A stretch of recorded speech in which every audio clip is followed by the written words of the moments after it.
जब हम देखते हैं कि कैसे प्रकृति का नाश कई बार फेस्टिवल्स के नाम पे भी होता है, त्योहारों पर भी आज प्रकृति का नाश होता है। निबंध हमने हर बार लिखे हैं कि दिवाली पर जुआ खेला जाता है, लड़कियां छड़ी जाती हैं, होली पर मोलेस्टेशन होता है, कि रंग खेलते खेलते लड़कियों को छेड़ा जाता है। अभी 40 वर्ष पहले भी जाइए, समाज में किसी को आइडेंटिटी क्राइसिस नहीं, सबको तो पता था वे कौन है, कि वे पुरुष है या स्त्री है। वो हाँ, अब तो इस पर भी सब प्रश्न है ना, किस जाति के हैं, किस क्षेत्र के हैं, किस बोली के हैं। किसी अस्मिता, किसी आइडेंटिटी से उनको शर्म, उनको लज्जा नहीं आती थी। जैसे उन्होंने एक पुस्तक लिखी थी, Hindu society under seize, Hindu समाज संकटों के घेरे में, तो सीज में है। तो उन्होंने कहा कि हिंदू बचा ही नहीं रहे हैं स्वयं को, समाज को, क्योंकि उन्हें लगता ही नहीं कि वो खतरे में। ये बाउंड्री इसलिए नहीं कि आप हिंसा करें, परंतु अगर आपको ये पता ही नहीं है कि सीमा कहाँ है, तो आप कब सामने वाला या आपके विरोधी उसमें बदल जाएंगे, आपको पता ही नहीं चले। कई बार अगर आप आलोचना करो कि देखो ये तो कैसे बुर्के में पूरा आंख तक बंद कर दी, लेकिन ये कहते हैं हो सकता है हमें भी ऐसा करना चाहिए, क्योंकि देखो वो कितने पावरफुल है। लेकिन अगर हम अपनी स्त्रियों के साथ अगर ऐसा व्यवहार ही करने लगे, तो समाज में मेरे अनुसार कुछ बचाने लायक नहीं बचा। सनातन धर्म के बारे में सबको पता कैसे चलता था। जो भिक्षामदेही जो साधु आता था, वो फ्री में नहीं लेता था, उसके बदले में एक पौराणिक कथा सुनाता था, जो पूरे भारत में घूम घूम के सबको सनातन धर्म का सार एक कटोरी आटे के बदले में बताते थे। हमारी ये सभ्यता है। मैं ये सोचता हूँ कि आज से 20-25 साल बाद क्या वो दादी माएँ होंगी जो वो कहानियाँ सुनाएंगी, जो बौद्ध शिक्षा के माध्यम से हो गया, लेकिन वो जो ऊर्जा का आदान प्रदान एक बूढ़ी माँ, बूढ़ी दादी बच्चे के साथ करती थी, वो तो एक बहुत बड़ा समाप्त हो गया। तो इसलिए मैं कह रहा हूँ कि कथा कहना अब और भी अधिक आवश्यक है। हमारी जब ग्रैंड मदर चले गए, दादी माँ चले गई, तो मैं उसको कहता हूँ अब हमें यूनिवर्सल ग्रैंड मदर चाहिए। ऐसी स्त्रियाँ, ऐसे पुरुष जो ऐसी कथाएं यूट्यूब पे कहें, टीवी पर कहें, रील्स में कहें। अब तो ऐसी स्थिति हो गई है कि मुख्यतः जो घर है उनमें दादियाँ हैं ही, और दादी है भी तो वो बिग बॉस देखते हैं। The problem of Hindu society is the problem of missing grandmothers. Pankaj ji, thank you so much for giving your time. काफ़ी मुझे बुलाने समय के से लिए। हम लोग बृहद के साथ में इंगेज्ड हैं, लेकिन पहली बार ऐसा मौका मिल रहा है कि हम बैठ के चर्चा कर पा रहे हैं, खासकर जब आपकी पुस्तक आई है स्वयंबोध और शत्रुबोध पे। तो संक्षेप में बताइए क्या है स्वयंबोध और शत्रुबोध। मैंने इन शब्दों का प्रयोग ही इसलिए किया क्योंकि शब्द अपने आप को स्वयं को समझाते हैं, इसमें बहुत समझने की आवश्यकता है नहीं। शत्रु, हम सब जानते हैं कि शत्रु कौन है, तो शत्रु के बारे में जानना समाज के स्तर पर, समाज और विचारधारा के स्तर पर, और दूसरा कि स्वयं के बारे में जानना कि हमारा समाज कौन सा है। तो हर समाज के इतिहास में, उसके जीवन में ऐसे कई मोड़ आते हैं जब उनको पुनः अपना, उनकी अस्मिता क्या है, उनकी आइडेंटिटी क्या है, इसके ऊपर सोचना पड़ता है। तो ये केवल एक बार नहीं होता। ऐसा नहीं होता कि किसी देश अथवा सभ्यता का जब जन्म हो रहा हो तब वे इस बात पर सोचें, तब तो होता ही है, परंतु उसके बाद कई बार ऐसे, क्योंकि बहुत समय बदल जाता है, समाज में नई आवश्यकताएं होती हैं, समाज, उस सभ्यता का स्वरूप भी थोड़ा बदल जाता है, तो ऐसे कई मोड़ आते हैं जब वे ऐसा सोचते हैं। जिस प्रकार से अगर जैसे रूस की बात करें, तो रूस को 17वीं शताब्दी में कुछ ऐसा ये बहुत बड़ा मोड़ आता है, क्योंकि 17वीं और 18वीं शताब्दी में उनके जो राजा आते हैं, वो जो जार होते हैं, वो एक जार कहते हैं कि नहीं, हमें पश्चिम की ओर मुड़ना चाहिए, और हम पिछड़े इसलिए रह गए थे क्योंकि हम एशिया की ओर देखते थे। तो उस समय उनके उसमें संस्कृति में, कला में, इतिहास में, साहित्य में क्या बदलाव आ रहे हैं, इस पर बहुत सारा चिंतन होता है। तो बहुत सारे लेखक आते हैं, बहुत सारे उपन्यासकार आते हैं, बहुत सारे कलाकार आते हैं। ऐसा फ्रांस, इटली, इन सब के जीवन में ऐसा बार बार हुआ है। हमारा देश केवल देश नहीं, क्योंकि हमारे यहाँ जैसे अगर आप हिंदू शास्त्रों की बात करें तो इसमें देश की परिभाषा और है। तो वो ये देश भारत देश नहीं, ये जो हमारे सब प्रांत और राज्य और क्षेत्र होंगे, इनको देश कहा गया है। तो ये जो पूरे सनातन धर्म, ये भारतवर्ष की जो अवधारणा है जिस प्रकार की, ये अब इस युग में जो भारत है, इसकी अवधारणा में ये समय अब आया है। तो ये समय एक तो स्वतंत्रता में था कि 1947 में हम विचार कर रहे थे कि हम कौन हैं, क्या हैं, तभी विभाजन भी हुआ, तो एक समय था, लेकिन उस समय बहुत चिंतन इसके ऊपर हुआ नहीं, क्योंकि जो सत्ता थी, जो जिस प्रकार का समाज था। दूसरा, एक समाज भी इतनी बुरी स्थिति में था, इतनी निर्धनता में था कि उस समय इन बातों पर विचार करने के लिए बहुत समय नहीं था या संसाधन नहीं थे, ऐसा भी हम कह सकते हैं। वह प्रक्रिया आरंभ हुई, चलती रही, ऐसे ये कभी समाप्त नहीं हुई है। पर होता है ना, कोई धारा कभी बहुत प्रबल हो जाती है, बहुत, और कभी वो बहुत क्षीण हो जाती है, बहुत हल्का, बहुत भारी, ऐसा चलता रहता है। जब राम जन्मभूमि आंदोलन होता है, तब जाके ये भारत, ये समाज और हिंदू समाज जो है, वो सोचने लगता है कि हम कौन है, भारतीय होने का अर्थ क्या है। तो ये मंदिर तोड़ा गया तो क्यों तोड़ा गया, अब बनाना क्यों चाहिए, इसके बनाने से हमें क्या मिलेगा। जब वो आंदोलन 80-90 के दशक में जब वो प्रबल होता है, तब जाके इस अस्मिता के प्रश्न पर जो है हम सोचने लगते हैं आधुनिक ढंग से। क्योंकि आधुनिक ढंग में क्या होता है, मैं पूरी तरह तो आधुनिक शब्द का प्रयोग नहीं करना चाहूँगा, मॉडर्निटी, क्योंकि इतिहास में जब आप मॉडर्न शब्द का प्रयोग करते हैं, जेएसडी की पुस्तक में इस पर बहुत चर्चा भी है, इंडिया दैट इज भारत में, कि वो मॉडर्न को हम समझते हैं कंटेम्प्ररी, समसामयिक। आधुनिक का अर्थ है समसामयिक, पर ऐसा नहीं है। वो यूरोप के एक इतिहास के में एक समय था जिसको वो मॉडर्न कहते हैं और उसी को वो अब इम्प्लीमेंट करते जाते हैं। तो मैं आधुनिक हर रूप से तो नहीं कहूँगा, परंतु हुआ ऐसा है कि 1947 के बाद कई सारे आधुनिक विचार और संस्थान और प्रक्रियाएं हमारे समाज में हैं। तो विचार के रूप में कि आइडेंटिटी क्या है, आइडेंटिटी क्या है, आइडेंटिटी क्या है, ये सोचना अभी पिछले एक शताब्दी में बहुत अधिक हो गया है। क्योंकि इससे पहले आप जैसे अभी 40 वर्ष पहले भी जाइए, समाज में किसी को आइडेंटिटी क्राइसिस नहीं थी। सबको तो पता था वे कौन है, कि वे पुरुष है या स्त्री है। वो हाँ, अब तो इस पर भी सब प्रश्न है ना, तो पुरुष है अथवा स्त्री हैं, किस जाति के हैं, किस क्षेत्र के हैं, किस बोली के हैं। किसी अस्मिता, किसी आइडेंटिटी से उनको शर्म, उनको लज्जा नहीं आती थी, और उनको ठीक पता होता था कि मैं पुरुष हूँ तो मैं बड़ा होऊंगा, तो मैं कमाऊंगा, अपने परिवार के लिए मैं विवाह करूंगा, बच्चे होंगे। तो इस तरीके से, और सबका एक नियत, तो एक पारंपरिक समाज का एक ये लक्षण भी होता है कि उसमें आइडेंटिटी क्राइसिस नहीं होती या बहुत कम होती है। और एक आधुनिक समाज का लक्षण है कि इसमें आइडेंटिटी ही क्राइसिस है, इसके अलावा ही कुछ नहीं। तो मुख्य प्रश्न ही है जो चर्चा होती है आइडेंटिटी के ऊपर है, मैं कौन हूँ। तो पहले मैं ऐसा एक विचार भी अभी कुछ दिनों पहले आया कि एक समय ऐसा था जब केवल जो ज्ञान के पद पर थे, मोक्ष के पद पर थे, केवल वे विचार करते थे कि मैं कौन हूँ। आज जो है 99% जनता ये विचार कर रही है कि मैं कौन हूँ। तो ये आधुनिक समाज का एक लक्षण है, क्योंकि ये हमारा समाज में हम कौन है, ये क्या है, ये सारे लक्षण आने लगे। तो उस समय जब चिंता हुई तो 80-90 के बाद ये निकला कि भारतीय होने के लिए उसमें हिंदुओं का कितना योगदान है, या भारत की अस्मिता में हिंदू समाज कितना महत्वपूर्ण है। और हिंदू होने का फिर अर्थ क्या है। हिंदू तो आपने कह दिया, जैसे आपने, ये एक प्रक्रिया भी होती है कि आपने मुझसे प्रश्न पूछा, अब मैंने उसका एक उत्तर दे दिया, उसमें उत्तर में एक और शब्द है पर उस शब्द को परिभाषित नहीं किया, तो हिंदू होने का अर्थ क्या है। तो उस पर बात निकली कि हिंदू होने का अर्थ क्या होता है, कि किसी ने कहा टेरिटोरियली है, कि इस ऊपर से कश्मीर से कन्याकुमारी, इधर जो यहाँ तक कि वीर सावरकर भी टेरिटरी से, क्यों, ये जो वसुंधरा है, ये जो भारत भूमि है, इसको जोड़कर वो देखते हैं। तो लेकिन कुछ ने कहा कि ऐसा नहीं है, क्योंकि अगर ऐसा है तो फिर बाली के हिंदू क्या हिंदू नहीं है। अथवा अमेरिका में जैसे डेविड फ्रॉली, जो वामदेव शास्त्री, जिनको अभी पद्म भूषण भी मिला, तो वे कौन है। अथवा यूरोप में जब जो धर्म अपना रहे हैं वे कौन है।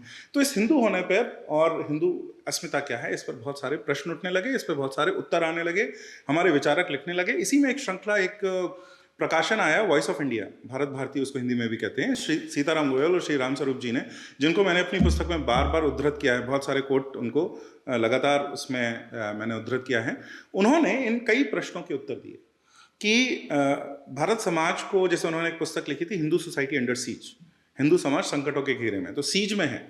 तो उन्होंने कहा कि हिंदू बचा ही नहीं रहे स्वयं को, समाज को, क्योंकि उन्हें लगता ही नहीं कि वो खतरे में, उन्हें पता ही नहीं है कि सीज है। तो पहले तो ये जानो कि ये सीज है, और उसके बाद तो आप तोड़ोगे वो सीज, उसके बाद तो आप लड़ोगे। तो इस तरह से उन्होंने पुस्तक ली। तो वॉइस ऑफ इंडिया में हिंदू समाज के शत्रु क्या है, इस पर बहुत अच्छा चिंतन हुआ है। और कुछ पुस्तकें क्या हैं, स्वयंबोध जो भाग है, स्वयंबोध पे तो लगातार हमारे समाज में बहुत कुछ चिंतन होता आया है। तो ऐसा नहीं कि उस पर कम है, परंतु क्योंकि आधुनिक युग में उस पर कंफ्यूजन बहुत है। शशि थरूर भी लिखते हैं हिंदू होने पर पुस्तक, और उनकी पुस्तक बहुत प्रचलित भी है, क्योंकि वो बहुत प्रसिद्ध हैं, तो उनकी बहुत बिकती भी है।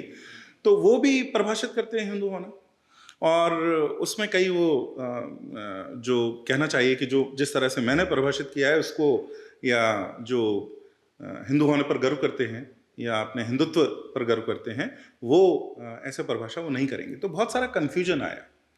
वो कन्फ्यूजन के लिए ये आवश्यक है कि समय समय पर हम सोचते रहें कि हम कौन है और कौन नहीं है। ये बाउंड्री इसलिए नहीं कि आप हिंसा करें, परंतु अगर आपको ये पता ही नहीं है कि सीमा कहाँ है, तो आप कब सामने वाला या आपके विरोधी उसमें बदल जाएंगे, आपको पता ही नहीं चलेगा। तो हमें सीमा पता होनी चाहिए। सीमा का अर्थ ये नहीं है कि हम वार्तालाप नहीं कर रहे हैं, हम कोई संबंध नहीं रख रहे हैं। संबंध है, जैसे अगर आप इस पे, ये जो नया एडिशन है, इस पर मैंने पीछे पूरा ये स्वयंबोध, शत्रुबोध, मित्रबोध सर्कल भी दिया है कि ये सर्कल है, ऐसा नहीं है कि इनके बीच में इंटरेक्शन नहीं है, परंतु ये होना, ये बोध होना कि हम कौन है और कौन नहीं है, ये होना बहुत आवश्यक है। तो पाश्चात्य सभ्यता की अगर हम बात करें, जो दो हमको अंतर नज़र आते हैं, जैसे पाश्चात्य सभ्यता हमेशा बाहरी भौतिकवाद की तरफ उन्होंने अपना अग्रसर हुए हैं हमेशा, और जो ईस्टर्न सिविलाइजेशन है ये इटर्नल और स्वयं बोध, आत्मबोध, इन चीज़ों के प्रति गई है। तो ये स्किप कहाँ हुआ? ये इस पूरी टाइमलाइन में ऐसा कौन सा समय आया कि हम पटरी से उतर गए? तो ये जो आपने बाइनरी बताई, पाश्चात्य और पूर्वी और पश्चिम, पूर्व और पश्चिम, तो मैं इस बाइनरी, इस सीमा रेखा को थोड़ा सा बदलना चाहूँगा, क्योंकि पूर्व में ये एडवर्ड सईद की जो ओरिएंटलिज्म की थ्योरी है, तो वे पूर्व में, ओरिएंट और ऑक्सीडेंट, पूर्व पश्चिम, इस तरह से वो परिभाषित करते हैं। पूर्व में वो इस्लाम को भी लेते हैं, और पश्चिम में केवल जो पश्चिमी जगत है, जूडो क्रिश्चियन वेस्ट है, केवल उसको लेते हैं। और वो ऐसी जो डेफिनेशन है पूर्व और पश्चिम की होती है, उसमें बहुत अंतर करना, मेरे हिसाब से वो फॉल्ट लाइन, वो सीमा रेखा वहां पर है ही नहीं।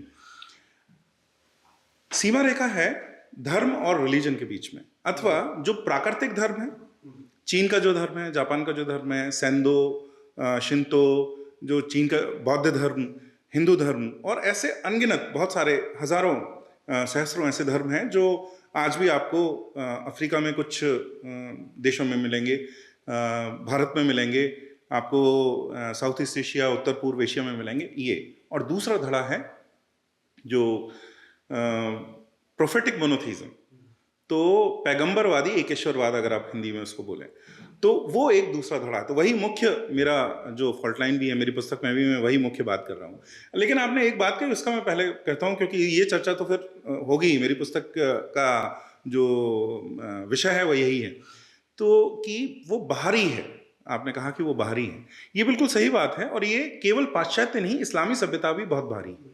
बाहरी का अर्थ क्या है कि अंदर का होना। फिर हम किसकी बात कर रहे हैं? तो जब हम अंदरूनी बात करते हैं तो वो बात होती है कि आप जब योग करते हैं, ध्यान करते हैं, और अपनी प्रकृति और अपने व्यवहार को अंदर से बदलते हैं, योग अथवा ध्यान, चिंतन, मनन के द्वारा, जिस सभ्यता में ऐसी परंपरा है, ऐसे गुरु हैं, ऐसे शास्त्र हैं जो लोगों को अंतर्मुखी होने के लिए प्रेरित करें, वो धार्मिक सभ्यताएं हैं। और जो बाकी जो हैं, जिसमें अंदर के विज्ञान को विकसित करने का कोई ढंग नहीं है, विकसित वे भी बहुत सभ्यताएं, जिस प्रकार से अभी जो पश्चिम है वो बहुत ही विकसित सभ्यता है, और विज्ञान के क्षेत्र में उन्होंने बहुत ऊंचाइयां छुई। और विज्ञान एक प्रकार का ज्ञान की एक खंड है, वो संपूर्ण नहीं है, क्योंकि अभी तक वहां पर जो अंदर मुड़ने का रास्ता जो है वह बहुत अच्छे से वे ढूंढ नहीं पाए। लेकिन जो उन्होंने किया है, विज्ञान, विश्व को जानने का ढंग उनके पास बहुत अच्छा है। तो पिछले 350 वर्ष में जो वैज्ञानिक क्रांति हुई पश्चिम में, जो उन्होंने प्राचीन ग्रीस, प्राचीन यूनान और रोम के जो सिद्धांत हैं, उनका जो दर्शन है, उसको निकालकर उसके ऊपर जो वैज्ञानिक क्रांति की, उसने बहुत उनको लाभ दिया है, पूरे विश्व को बहुत लाभ दिया है। और उसमें विज्ञान की उन्होंने कई बड़ी सीमाएं और ऊंचाइयां छुई हैं, परंतु यह संपूर्ण नहीं है। संपूर्ण होने के लिए उसको जो कह सकते हैं कि अंतर्मुखी होने का जो ज्ञान है, विज्ञान है, वो भी होना आवश्यक है। वो पूर्व नहीं कहूंगा, वो धार्मिक सभ्यताओं में पहले ये पूरे विश्व में था। ईसाइयत के आने के पहले ये यूरोप में भी था। तो जो आज हम जिसे पश्चिम कहते हैं, एक समय बड़ी धार्मिक सभ्यता थी।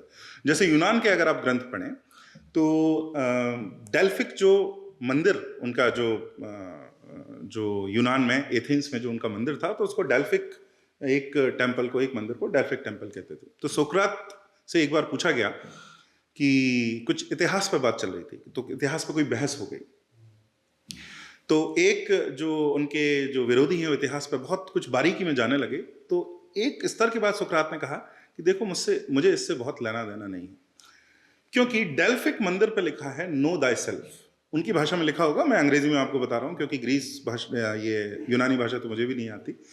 तो नो दाई सेल्फ, और जब तक मैं वो नहीं कर लेता, मुझे ऐसे प्रश्नों में कोई रुचि एक स्तर से अधिक नहीं है। तो इसका अर्थ क्या है कि वो सभ्यता भी इतने, हाँ, इतनी अंदरूनी थी, उसको नष्ट किया। बहुत सुंदर पुस्तक है, मैंने बहुत उसको उद्धृत किया है, कैथरीन निक्सी की the Christian destruction of classical Greece. तो जब ईसाइयत आई तो उन्होंने उनके कैसे मंदिरों को, आज हम इस्लामी जो संस्थान है या इस्लामी जो उग्रवादी जो संगठन है, हम उनको कहते हैं कि वे मंदिर तोड़ते हैं, या हमारे औरंगजेब ने या मुगलों ने इन्होंने मंदिर तोड़े। परंतु अगर आप ईसाइयत का इतिहास देखेंगे तो रोम और ग्रीस में उन्होंने एक एक मंदिर खंडित किया है, मूर्तियों को बिहेड किया है, यहाँ तक कि पुजारियों को जो वहाँ हैं और वहाँ के दार्शनिक फिलोसफर्स को मंदिरों में बिहेड किया है। इस तरीके से बहुत डिस्ट्रक्शन से, एक्सट्रीम वायलेंस से, चरम हिंसा से उन्होंने यूनानी सभ्यता को समाप्त किया है।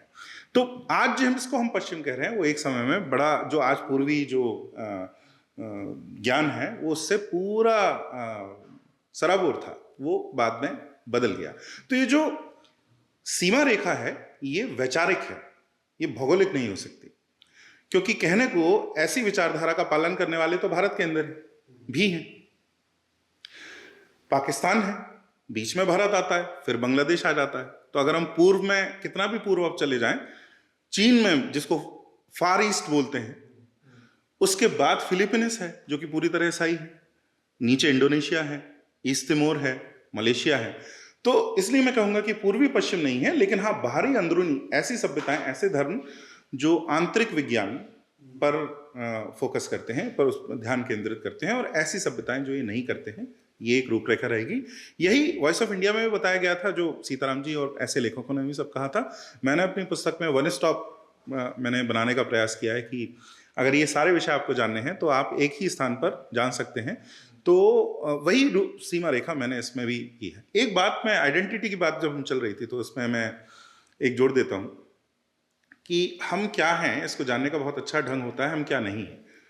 जैसे कि कुछ हमारे समाज के भी लोग बहुत प्रभावित हो जाते हैं इस्लाम की शक्ति से, और कई बार अगर आप आलोचना करो कि देखो ये तो कैसे बुर्के में पूरा आंख तक बंद कर दी है, तो कई बार हमारे लोग, कुछ सब नहीं, बहुत कम लोग, लेकिन ये कहते हैं हो सकता है हमें भी ऐसा करना चाहिए, क्योंकि देखो वो कितने पावरफुल हैं। लेकिन अगर हम अपनी स्त्रियों के साथ अगर ऐसा व्यवहार ही करने लगे, अगर हमारा समाज ऐसा व्यवहार ही करने लगा, तो समाज में मेरे अनुसार कुछ बचाने लायक नहीं बचा है। तो ये सीमा अगर हमें नहीं पता है कि हम क्या नहीं हैं, तो कई बार हम उनके जैसे बनने का संकट हमारे ऊपर मंडराता रहता है। इसको मैं अपने पुस्तक में भी एक बार लिखा है, और मैं उस पर लेख भी लिखे हैं, सारुमन सिंड्रोम। अब आपकी जो जनरेशन है, आपकी जो पीढ़ी है, वो लॉर्ड ऑफ द रिंग्स अगर देखे हों, पढ़े ना हो, तो लॉर्ड ऑफ द रिंग्स में एक ईविल विजर्ड है, एक तो गैंडोल्फ हैं जो अच्छे जादूगर हैं, और जो ईविल विजर्ड है वो सारुमन। और सारुमन कैसे ईविल होते हैं, उनका काम दिया जाता है उनको कि वो सौरॉन जो विलेन है सीरीज का, उनको स्टडी करें, उनका अध्ययन करें, और वो उसको गोले में, क्रिस्टल बॉल में, वो उनको दिन भर देखते हैं, अध्ययन करते रहते हैं, और अध्ययन करते करते इतने प्रभावित हो जाते हैं कि वो उनके ओर ही चले जाते हैं।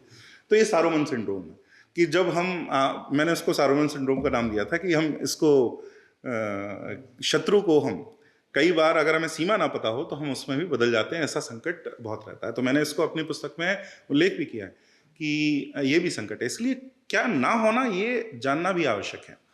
तो उसमें अनगिनत अगर आप ये कहें कि इकाइयाँ आइडेंटिटी को डिनाई करें, तो मैं उसकी बात नहीं कर रहा हूँ, परंतु जिस प्रकार से जब ये मल्टीपल चॉइस जब प्रश्न आपके पास आते हैं तो उसमें 3 गलत उत्तर होते हैं और 1 सही उत्तर होता है। तो अगर लिमिटेड उत्तर आपके पास हैं तो उसमें से आप गलत हटा के सही का पता लगा सकते हैं।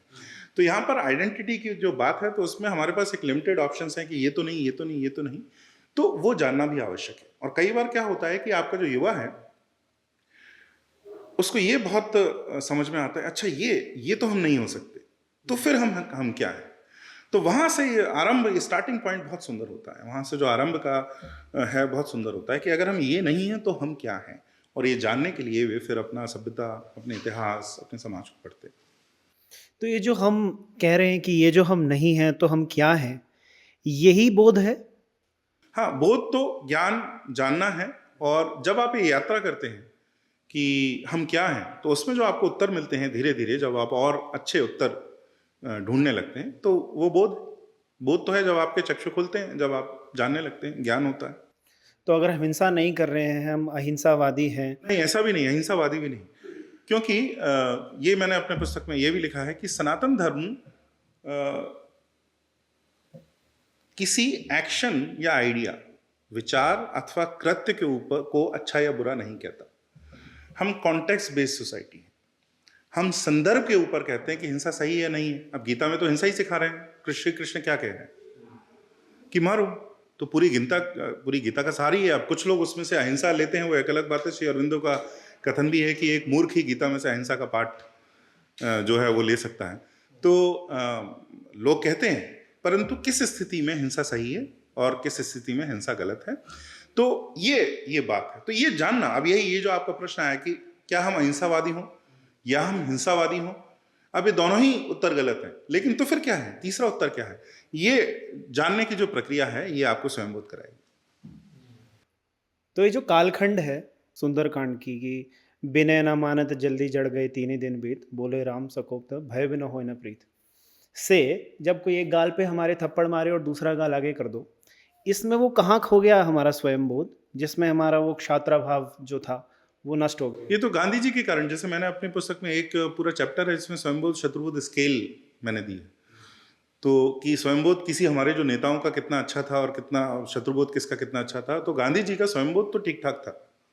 हमारा समाज कैसा हो इसका उन्होंने शिक्षा में, मैं ये नहीं कहूँगा वो ज्ञानी नहीं थे, या जो अगर आप ऋषि कहें तो इस प्रकार से नहीं थे, लेकिन कई बातों में उनका बोध ठीक ठाक था। कि जैसे शिक्षा कैसी हो, या समाज में व्यापार कैसे हो, हमारा जो राजनीति का गठन है वो कैसे हो, इसमें उनके अच्छे विचार थे।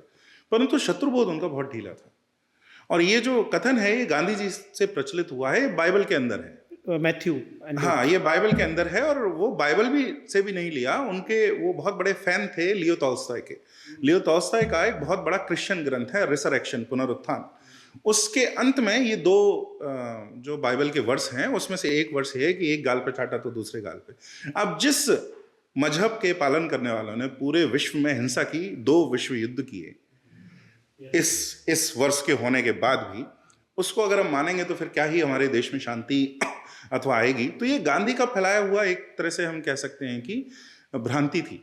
तो इसलिए भी ये जानना बहुत आवश्यक है कि स्वयंबोध किसका सही था और शत्रुबोध किसका सही था। तो शत्रुबोध गांधी का बहुत गलत था, परंतु स्वयंबोध में वो ठीक ठाक थे। यहीं हम बात करें तो डॉक्टर अम्बेडकर की, तो उनका शत्रुबोध ठीक था। वो इस्लाम का भी क्रिटिसाइज, जो उसकी आलोचना उन्होंने अच्छे से की है, ईसाइयत की नहीं लेकिन इस्लाम की और पाकिस्तान की के ऊपर अच्छी टिप्पणियां हैं। परंतु स्वयंबोध की जब बात आती है तो जो उनके, मैं यहाँ पर आरोप भी नहीं लगा रहा, पर उनके जो निजी जो भी उनको अनुभव हुए थे उसके कारण उनका जो स्वयंबोध है उसमें, उसको जानकर या उसको पालन करके तो आप बहुत हिंदू या जो कह सकते हैं कि आधार आप पुष्ट नहीं कर सकते, आप बहुत अधिक अच्छे हिंदू नहीं बन सकते उसको करने से। तो हमें ये जानना चाहिए कि डॉक्टर अंबेडकर से क्या लेना है, हमें जानना चाहिए गांधी से क्या लेना है, हमें जानना चाहिए बाकी हमारे नेताओं से क्या लेना है। तो हम क्या करें, और अभी सोशल मीडिया के युग में तो कैंसिल कल्चर है कि एक कोट किसी का बहुत प्रचलित कर दिया, वायरल हो गया, 4-5 लाख लोगों ने देख लिया, अरे तो स्वामी विवेकानंद ने ये बोला है, तो पूरे स्वामी विवेकानंद क्योंकि किसके पास इतना समय है कि वो स्वामी विवेकानंद को पूरा पढ़ें और उसका संदर्भ देखें कि वे क्या कह रहे हैं और क्यों कह रहे थे। तो नहीं, हमने पूरा रिजेक्ट कर दिया। तो ये मानसिकता नहीं होनी चाहिए। हमें विवेक का पालन करना चाहिए कि कहाँ क्या सही है वो हम आगे बढ़ाएं, क्या गलत है वो हम नहीं आगे बढ़ाएं। ये विवेक होना चाहिए। इसलिए भी हमें पता होना चाहिए हम क्या हैं क्या नहीं। सबसे इम्पोर्टेंट पार्ट जो मुझे समझ में हमेशा से आया, जैसे प्रकृति को लेके मुझे बहुत दया आती है जब मैं देखता हूँ कि प्रकृति का कैसे नाश हो रहा है आज। और हमेशा से मैं सुनता हूँ कि हमारा जो कल्चर रहा है या जो पेगन कल्चर्स रहे हैं, वो प्रकृति से जुड़ना, प्रकृति की पूजा करना और उनके साथ हार्मनी में रहने का एक पथ देते हैं। लेकिन जब फिर हम आइडेंटिटी की बात कर रहे हैं कि ये मैं नहीं हूँ, जब हम देखते हैं कि कैसे प्रकृति का नाश कई बार फेस्टिवल्स के नाम पे भी होता है, त्योहारों पर भी आज प्रकृति का नाश होता है, तो वो मैं नहीं हूँ वाला भाव आ जाता है कि नहीं, ये तो हमारा कल्चर नहीं है। तो अगेन ये स्वयं बोध जो खो गया है, ये कैसे हुआ? इसकी पूरी प्रक्रिया क्या रही कि हम प्रकृति के प्रति हमारा सजग नहीं रह पाया? तो वो तो हमारा जो इतिहास है, देखिए हमें 500 वर्ष, 1000 तो मैं नहीं कहूँगा, 500 वर्ष तक हम जो परतंत्र हैं कि किसी दूसरे सल्तनत राजाओं ने हमारे ऊपर राज किया। तो ऐसे लोग थे, ऐसे साम्राज्य थे जिन्होंने आपके शास्त्र जला दिए, मंदिर तोड़ दिए, ब्राह्मणों की हत्या कर दी, समाज के शहरों को, नगरों को पूरा उन्होंने ओवरटेक कर लिया या उस पर राज करने लगे। तो ऐसे समय में आप जो समाज है जिसका जो विकास होता है, एवोल्यूशन होता है, क्रमिक विकास होता है, वो रुक जाता है और उसमें कई कुरीतियाँ जो लगातार साफ होती रहती हैं हिंदू समाज में, वे प्रक्रिया रुक जाती है। हम क्या हैं इसको बताने वाले ही सारे मार दिए गए, सारे का अर्थ अधिकतर मार दिए गए। तो समाज में अज्ञान जो है वह बढ़ता है, लोग शहरों से भागकर गांव में पलायन, जंगल में पलायन करने लगे। तो जो गंवार शब्द के साथ जो एक निचला स्तर जो जुड़ गया है वो पहले नहीं था। वैसे तो शाब्दिक जो अर्थ है गंवार का वो है गांव में रहने वाला, तो इसमें कोई बुरी बात तो नहीं है। वो तब जुड़ गया कि जिनको अब कुछ पता ही नहीं है कि हमारी सभ्यता क्या थी, हमारे शास्त्र में क्या लिखा है, हमारा इतिहास क्या था, तो ये हम भूलने लगे। फिर स्वतंत्रता के तब तक भी हमारे तंत्र ऐसे थे कि बहुत ज्ञान था। स्वतंत्रता में क्या हुआ, हमारी जो शिक्षा नीति थी जिसमें हम सेकुलर के नाम पर हमें हिंदू धर्म पढ़ाने को हमें रोका गया। जो 2020 में पहली बार नेप में जब IKS आया तब बैकडोर से एंट्री एक प्रकार से उन्होंने की है कि नहीं अब आप धर्म पढ़ा सकते हैं। तो आपको 75 वर्ष तक अपने ही हिंदुओं को अपना ही धर्म, अपने जो नई पीढ़ी है उसको पढ़ाने का अधिकार नहीं था। पहला ये। दूसरा, जो हमारे संस्थान हैं जो पहले से भी अंग्रेजों के हाथ में थे अथवा ईसाई संस्थाओं के हाथ में थे, वो अंग्रेज तो चले गए पर ईसाई नहीं गए। ईसाई जो संस्थान हैं वे बने रहे। तो सारे हमारे स्कूल, कॉन्वेंट, ये सब और उनका जो करिकुलम है, जो नहीं भी कॉन्वेंट थे उनका जो पाठ्यक्रम है वो कौन बनाता था? वो ऐसे ही लोग बना जो मिशनरी बनाते थे या मिशनरी से प्रेरित लोग बनाते थे या उनके साथ काम करने वाले बनाते थे।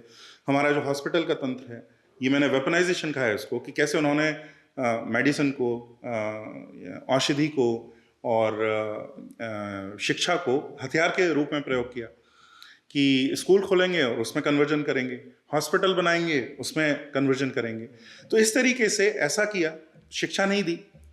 और दूसरा, मीडिया, एकेडेमिया से लगातार इस तरह के शोध होते रहे, इस तरह के अटैक होते रहे, आक्रमण होते रहे, जिससे हिंदू होना एक शर्म की बात है, ये हमारे मन में गड़ गया। आप लोग बहुत युवा हो, आप 2000 के आसपास आपका जन्म हुआ होगा, तो आपको नहीं पता। जब हमारा जन्म हुआ था तो हमने ये सीखा था कि अपना हिंदू होना छुपा के रखना है, और कहीं भी अगर बात हो रही है और हिंदुओं पर अटैक हो रहा है तो हमें कुछ बोलना नहीं है, क्योंकि ये तो बात ही शर्म की है।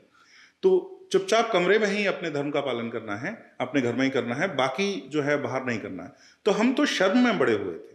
ये तो आप नहीं जानते हैं, क्योंकि आपके आने तक जो क्रांति आ चुकी थी, एक सामाजिक बदलाव आ चुका था। राम जन्मभूमि के बाद पहली भाजपा की सरकारें आ चुकी थी 96-98 के बाद में, तो वो युग और था। उसके पहले हिंदू होना तो शर्म की बात है। और मीडिया में समाज में जो हिंदू धर्म का पालन था उसको भी समाप्त करना चालू किया।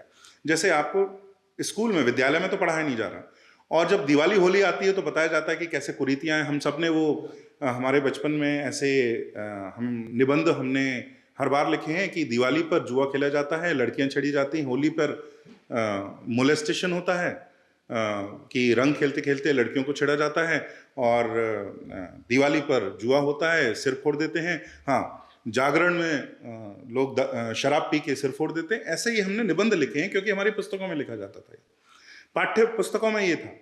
और ईद के बारे में हमने कोई ऐसी बात नहीं पढ़ी थी। तो जब आप बार बार ये बात सुनेंगे तो आपको लगेगा हाँ हो, आप ऐसे ही पले बड़े हैं। तो ऐसा भुलाया गया, और भुलाने के बाद क्या है, आप ऐसी स्थिति आ गई कि किसी को कुछ पता ही नहीं है।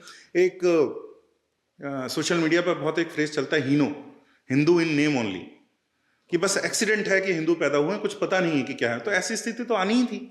तो उसमें क्या हुआ इकोलॉजी के स्तर पर, कि कुछ पता ही नहीं है कि क्या हिंदू होने का क्या अर्थ है। तो उत्सर्जन विसर्जन हमारे यहाँ गणपति की, और ये जो केवल गणपति नहीं, गणपति, दुर्गा और बहुत सारे देवी देवताओं का हम उत्सर्जन विसर्जन की प्रक्रिया हमारे यहाँ रही है, परंपरा रही है, कि हम कुछ दिन के लिए उत्सर्जन करते हैं, मूर्ति बैठाते हैं, पूजा करते हैं, उसके बाद विसर्जन कर देते हैं। तो लेकिन पहले जिस मटेरियल से होती थी वो सब हम एक तो स्वयं जिसको ये लघु उद्योग कहने लगे हैं, इसमें कॉटेज इंडस्ट्री और ऐसा सब बोलते हैं, तो घर में ही बनाते थे या मोहल्ले में बनाते थे, तो सब मिट्टी विट्टी ही होता था। फिर उसको अपने जो तालाब थे, क्योंकि सेंट्रलाइज्ड पाइप्ड वाटर नहीं था, तो हर मोहल्ले में जो तालाब होता था वो वहाँ के लोग ही उसको साफ करते थे, तो तालाब बहुत साफ होते थे, तो इकोलॉजी वैसे मेंटेन होती थी। तो उसमें आप वहीं सिरा देते थे, कलर का प्रयोग बहुत कम होता था, या होता था तो ऐसा था कि फूल वूल से आप कलर कर रहे हैं। इसके बाद ये हुआ क्या, ये जो आपको जो अब दिखता है, ये ना ट्रेडिशन है ना मॉडर्निटी है, ये दोनों क्रैश टुगेदर हैं, और इसमें worst of the two worlds आपको दिख रहा है। दोनों का जो सबसे बुरे आयाम है वो आपको साथ में दिख रहे हैं। तो इसलिए लगता है कि अरे तुम कहाँ से इकोलॉजी की बात करोगे, तुम्हारे तो देखो कितने गणपति के ऐसे ऐसे फेंक देते हैं, ऐसा करते हैं। तो उसका कारण ये है कि वे ऐसी सभ्यता थी जिसको कई पीढ़ियों तक बाध्य किया गया कि अपने धर्म के बारे में पढ़ा और पढ़ाया जाए, तो उनको कुछ पता ही नहीं है। वो बेचारे बस अपना पालन कर रहे हैं कि जो हमारे पिताजी करते आए हैं, दादाजी करते आए हैं, हमको वो करना है क्योंकि हमारा कर्तव्य है, तो कर्तव्य बोध है उनके अंदर। अब हमें ये उनका हाथ पकड़ के बताना चाहिए कि नहीं, ऐसा नहीं, इसको ऐसा करना चाहिए, इसको इस प्रकार से नहीं, इसको उस प्रकार से करना। तो क्या क्यों करते हैं हम उत्सर्जन और विसर्जन? तो ये तो बहुत ही इकोलॉजिकल प्रक्रिया है कि हम इसका एक प्रकार से ये प्रश्न है कि हम मूर्ति पूजा क्यों करते हैं। तो उत्सर्जन किया तो कुछ समय के लिए मूर्ति आपने रखी, तो मूर्ति है, मूर्त रूप में हमारा सारे पूजा अर्चना ध्यान का लक्ष्य है कि अपना ध्यान केंद्रित करें किसी एक विचार पर, एक देवता पर, जिससे एकाग्र चित्त हो, उसके बाद आप ध्यान के ऊंचे स्तर पर जाएंगे। तो उसके लिए मूर्ति का प्रयोग होता है, क्योंकि नहीं तो आपके मन में अभी जैसे मैं बोल भी रहा हूँ, आप सुन रहे हैं, आप बोल रहे हैं, 100 विचार आते हैं जाते हैं, लगातार एक बहुत ही बिजी एयरपोर्ट टर्मिनल की तरह हमारे दिमाग में, मस्तिष्क में बहुत सारे विचार आते जाते रहते हैं। ये रुकें, इसके लिए ध्यान होता है। अब ध्यान भी आप आंखें बंद करके भी बैठ के देखो, जैसे ही आप आंखें बंद करोगे तो 7 वर्ष से जिस विचार ने नहीं सताया वो सताने लगेगा अचानक से। जो झोलक हो गया था आपका 5 साल पहले, या किसी ने कुछ कह दिया था, अचानक से सारे विचार आ जाएंगे। इसमें जब कोई मंत्र होता है अथवा कोई देवता होता है तो हमें आसान नहीं होती है कि हमें ध्यान केंद्रित करने में, तो वही मूर्ति पूजा का आधार है। अब हमारी बड़ी इकोलॉजिकल सभ्यता थी। पहले तो हम पत्थर में मंदिर ही बहुत कम बांधते थे, वैदिक काल में। तो हम जिस प्रकार से आज हम यज्ञ करते हैं, यज्ञ बांधते हैं, यज्ञ करते हैं, यज्ञ करने के बाद उसको विसर्जन कर देते हैं। हम नाट्य भी ऐसे ही करते हैं। अगर आप ग्रीस में जाओगे तो उनका जो थिएटर है, वो एम्फी थिएटर है, वो परमानेंट है, पत्थर में बने हैं, पाषाण में बने हैं। परंतु हमारे यहाँ जो नाट्य की परंपरा है, हम जो टेम्परेरी मटेरियल में मंच बांधते थे, एक बार नाट्य हुआ उसके बाद मंच को हटा दिया। यज्ञ भी ऐसे ही करते थे, मंदिर भी ऐसे ही बांधते थे। तो उसमें, लेकिन फिर जब क्रमिक विकास में आगे जब विकास हुआ तो उसमें हम पत्थर और दूसरे मंदिर भी बांधने लगे। परंतु दूसरी जो हमारे यहाँ परंपराएं, भारत में कोई परंपरा कभी नहीं मरती। तो जैसे थर्ड वेव, एल्विन टॉफलर की बुक है कि first wave, second wave, third wave, इस तरीके से वो मानव इतिहास को देखते हैं। तो हमारे यहाँ कोई वेव मरी नहीं है। जो पहली है वैदिक, आज जो वैदिक कर्मकांड करने वाले पंडित, वो भी ठीक उसी तरह जिस प्रकार से 5, 6, 7 हजार वर्ष पूर्व जिस प्रकार से कर्मकांड होता था, वे भी हैं। स्मृति काल के भी हैं, पौराणिक काल के भी हैं, आधुनिक रूप से चिन्मय मिशन या सदगुरु, ईशा फाउंडेशन, इस तरह के संप्रदाय भी हैं। तो इसी तरीके से यहाँ पे भी पत्थर के मंदिर भी हैं, किसी दूसरे प्रकार के मंदिर भी हैं। बहुत आधुनिक तरह से बनाए गए बैप्स का अगर आप मंदिर देखें तो वो कार पार्किंग के लिए उन्होंने बहुत अच्छा सा विचार, क्योंकि आजकल तो सबके पास व्हीकल होता ही है, तो वो कार के लिए उन्होंने बहुत सुंदर पार्किंग की व्यवस्था की है। ऐसे भी मंदिर हैं, परंतु पुराने भी हैं। तो एक प्रक्रिया उसमें पुरानी है जिसमें हम देवताओं की कुछ समय तक पूजा करते हैं, उसके बाद उनको विसर्जन कर देते हैं। क्योंकि उनके लिए जो पूजा अर्चना चाहिए, जिस प्रकार की चाहिए, जितनी बड़ी मूर्ति के लिए चाहिए, देखिए मूर्ति ये केवल हमें ये प्रश्न इसलिए आते हैं हिंदुओं को कि हम इसको केवल सिंबॉलिक मानते हैं, सांकेतिक मानते हैं। सांकेतिक नहीं है। जब आप मूर्ति की आप आराधना करते हैं तो उस विग्रह में देवता स्वयं विराजते हैं, और जितनी बड़ी मूर्ति होगी उसके लिए जो रीति होंगी, जो अनुष्ठान होंगे, वे इतने ही प्रगाढ़ होंगे, बड़े गहरे होंगे। उसकी शक्ति उस मूर्ति की बहुत प्रबल होगी, और उसके लिए जितने आपको रीति पालन करने होंगी वो बहुत सारी होंगी। तो वो पूरे वर्ष के बजाय वो 7 दिन, 9 दिन, 5 दिन इस प्रकार से करते हैं, तो त्योहारों पर करते हैं। तो हमारा अभी मुझे थोड़ा सौभाग्य प्राप्त हुआ, हम यात्रा उत्सव जो पुनीत जी का एक एक मिशन है युवाओं को लेके, भारत भ्रमण से लेके संस्कृति का परिचय करवाना। तो हम गए मुकाम। तो बिश्नोई समाज के लोगों से हमारा मिलना हुआ। हमने उनकी 29 सारे जितने नियम थे वो पढ़े। और जो चीज़ रियलाइज़ हुई मुझको, वो ये है कि ये जो समाज है इतना एनवायरनमेंट से जुड़ा हुआ है, इकोलॉजी से जुड़ा हुआ है। ये ऐसी केस स्टडी है जिसको अगर हम चाहें तो बहुत अच्छे से अंतर्राष्ट्रीय पटल पर रख सकते हैं। तो एक जो हमारे पास ऐसी केस स्टडीज़ भी हैं जो 600-700 साल से वो काम कर रहे हैं, जो आजकल संयुक्त राष्ट्र में एनवायरनमेंट को लेके बात कही जाती है। ग्रेटा जब थनबर्ग जैसे ecology लोग, से जैसे शब्द भी ना रहे होंगे तब से वो ये बिल्कुल, सब तो काम ग्रेटा करते हैं। थनबर्ग जैसे लोग उस चीज़ को लीड कर रहे हैं। तो क्या हमारे अंदर ये कमी है कि हम उन चीज़ों को हाईलाइट भी नहीं कर पाते? किस चीज़ का वेट करते हैं हम?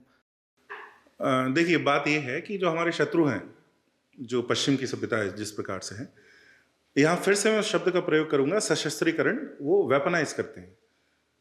Greta Thunberg is a political tool. Ecology के नाम पर अब पश्चिम को समझ में आया, सारे जो उनके कॉरपोरेट थे, उनके जो नेता थे और उनके जो राष्ट्र थे, कि अब ये इसका विज्ञान बहुत प्रसिद्ध हो गया है, इकोलॉजी का विज्ञान स्थापित हो गया है, सबको पता चल गया है कि जो इकोसिस्टम्स मर रहे हैं, इकोलॉजी का डिग्रेडेशन हो रहा है, ये सारी बातें सबको पता है। तो अब इसको वेपनाइज करना है, इसका विरोध करने से अब घाटा होगा, तो इसका प्रयोग करके अपने उल्लू सीधा करना है, ऐसा उन्होंने ये निर्धारित किया। तो अभी आप देखिए कि जो वर्ल्ड के सबसे बड़े कॉरपोरेट हैं, कार्बन फुटप्रिंट जिनका सबसे अधिक होगा, वो सब ये सारे इन सारे संस्थानों में घुसे हुए हैं जो इकोलॉजी के ऊपर वर्क करते हैं। तो उसको वो पॉलिटिकल टूल की तरह प्रयोग करते हैं कि भारत को परेशान करने में। आज अमेरिका, जिसने अभी तक बहुत सारे क्योटो प्रोटोकॉल साइन नहीं किया, और बहुत सारे ऐसे जो मुख्य जो पालन करना है वो करते ही नहीं हैं, और जो पश्चिम के देश हैं बिल्कुल नहीं करते हैं, लेकिन भारत और चीन और अफ्रीका के देशों को रोकने के लिए पॉलिटिकल टूल की तरह इसका प्रयोग करते हैं। तो वो वेपनाइज करते हैं, इसलिए उसका इतना नैरेटिवाइजेशन करते हैं, उसको उसकी इतनी कहानी कहते हैं। हमारी जो सभ्यता है उसमें ये परंपरा नहीं रही है कि अगर आप कोई अच्छा काम करते हैं तो जैसे जो व्यक्तिगत है, तो वो इसलिए थोड़ी कर रहे हैं कि लोग उसको जाने, वो तो इसलिए कर रहे हैं क्योंकि कर्तव्य करना चाहिए। मैं एक उदाहरण देता हूँ, क्यों अब उससे थोड़ा बदलना भी पड़ेगा। दान की बात आती है तो दान हमारे यहाँ कहते हैं कि अगर आपका बायां हाथ करे तो दायां हाथ करे तो आप बाएं हाथ को भी नहीं पता चलना चाहिए। तो इस कारण से क्या हुआ कि हिंदू समाज में ये अभ्यास ही नहीं है कहने का कि हम कुछ करते हैं, और ना हम ऐसे कोई अध्ययन करते हैं कि हम कितना दान करते हैं, ना हम उसके रिकॉर्ड रखते हैं। और वहीं चर्च जो है, अगर मैं झाबुआ में जाता हूँ, अगर एक हैंडपंप भी लगा है तो उसके ऊपर कौन सी चर्च ने और कौन से क्रिश्चियन ने किस समय कितना दान दिया है, वो सबका रिकॉर्ड रखते हैं। उसको पश्चिम में उसको प्रचारित करते रहते हैं कि हम तो भारत के लिए इतना काम कर रहे हैं, और हिंदुओं से कहते हैं कि तुम थोड़ी ना दान करते हो, दान तो हम करते हैं, इसलिए हम कन्वर्ट कर सकते हैं। तो इसको चैरिटी को भी वो वेपनाइज कर रहे हैं, दान को भी वो सशस्त्रीकरण कर रहे हैं। और ऐसी स्थिति में अगर आपने अपने दान के बारे में व्यक्तिगत स्तर पे आप अभी भी बात मत करिए। मैं ये नहीं कह रहा कि व्यक्तियों को बात करने की मैं कितना दानी हूं, ये तो पाप में आपको भेजेगा, ये नहीं करना चाहिए। परंतु समाज के स्तर पर हिंदू समाज कितना दान करता है, इसके तो अब शोध होने चाहिए कि नहीं, हिंदू समाज बहुत कुछ कर रहा है, आपका तो एक तिनका भर नहीं होगा हम जितना दान करते हैं। हर ऐसा कौन सा बड़ा मंदिर है जहां लगातार अन्न क्षेत्र में नहीं चलता, लगातार भंडारे नहीं चलते, कितने सारे लोगों की जीविका तो छोड़ दीजिए, वो मंदिर पर ही आधारित बिना है। किसी भेदभाव के सब वहाँ पे। हाँ, वहाँ तो कोई पूछता थोड़ी है आपकी जाति क्या है, या आप जेंडर या जाति, ये जो सारे DEI जो हैं वो सब इंक्लूजन है, उसमें किसी को कोई ये नहीं बोला जा रहा कि तुम कौन हो।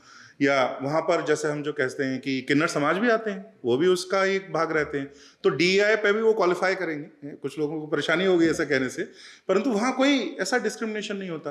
तो इसका शोध अब करना आवश्यक है। इसी प्रकार से कि हमारा समाज, हमारे शास्त्र, हमारे विचार कितने इकोलॉजिकल थे, इसकी अब बात करना आवश्यक है।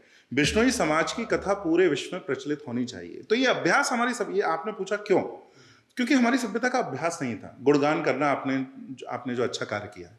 परंतु जब आपके ऐसे शत्रु हों जो इसी को वेपनाइज करके बैठे हैं, तो ऐसी स्थिति में तो आपको कहना ही पड़ेगा, व्यक्तिगत स्तर पर ना कहिए परंतु सामाजिक स्तर पर कहिए, ये कहना बहुत आवश्यक है। तो अब ऐसी स्टडीज होनी चाहिए, हो भी रही हैं। जिस प्रकार से राजस्थान और गुजरात में बावड़ी बनाने का जो प्रथा थी, अभी देखिए रेगिस्तान जैसे क्षेत्र हैं दोनों, राजस्थान और गुजरात, पर यहाँ पर अगर किसी और देश में, अब ये सनातन धर्म की परंपरा है कि यहाँ पर इतना सुंदर है, किसी और देश में इस प्रकार का रेगिस्तान होता तो वो शुद्ध रेगिस्तान होता।